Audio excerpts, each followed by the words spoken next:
Hi and welcome back to another watercolor video.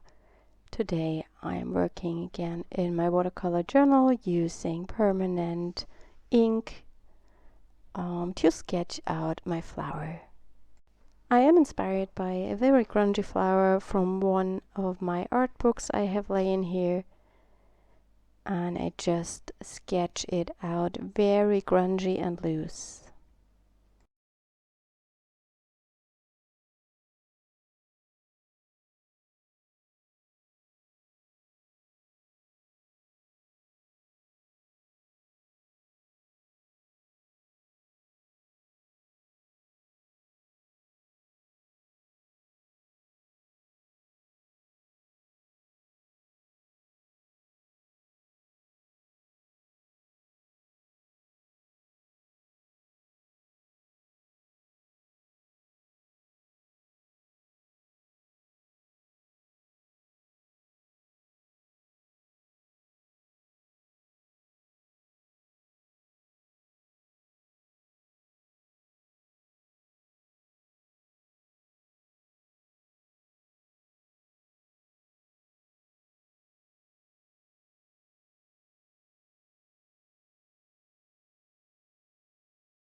The book I'm working in is a watercolor journal from Kunst und Papier.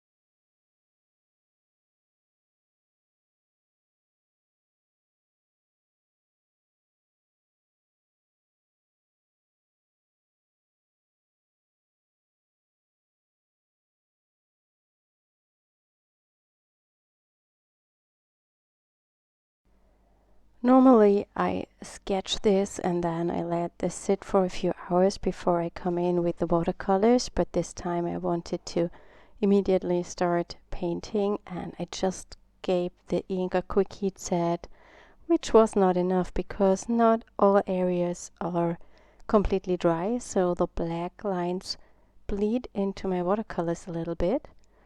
But I feel that this adds to my flower as it's very grungy and tattered. I think the grayish that it gets with the bleeding outlines looks really interesting. I'm starting with the center of the flower using I believe it's nickel azo yellow color, and I just add it very loose and I make sure to keep some white areas for the highlights. I also use just the wet brush and wet the background so some of my paint runs into the background.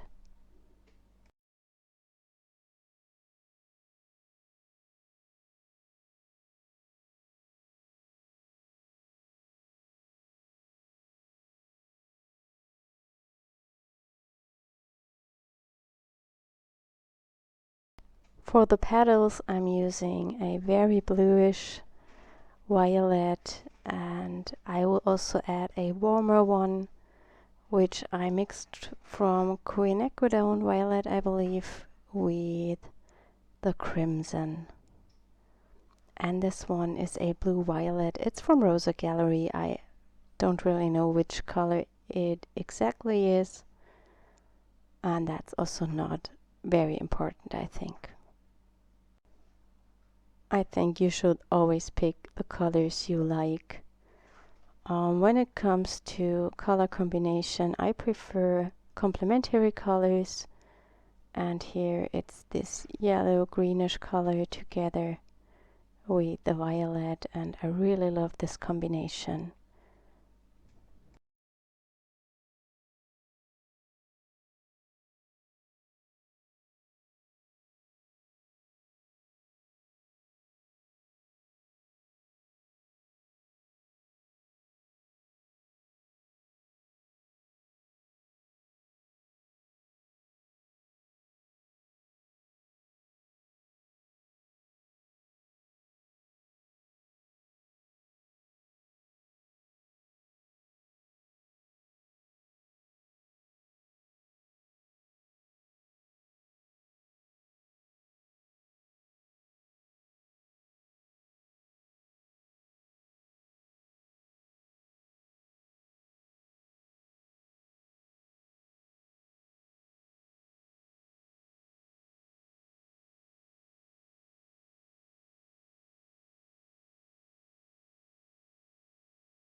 For the shadows, I'm adding some of the dusk pink from Van Gogh.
As always, you will find photos of the finished painting on my blog, and I will link this up in the video description.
And that's my painting for today. When it's dry, I will add some more color splatters. I'm not sure if this was the right decision. I hope you enjoyed this video, and I wish you a wonderful rest of the week. Bye.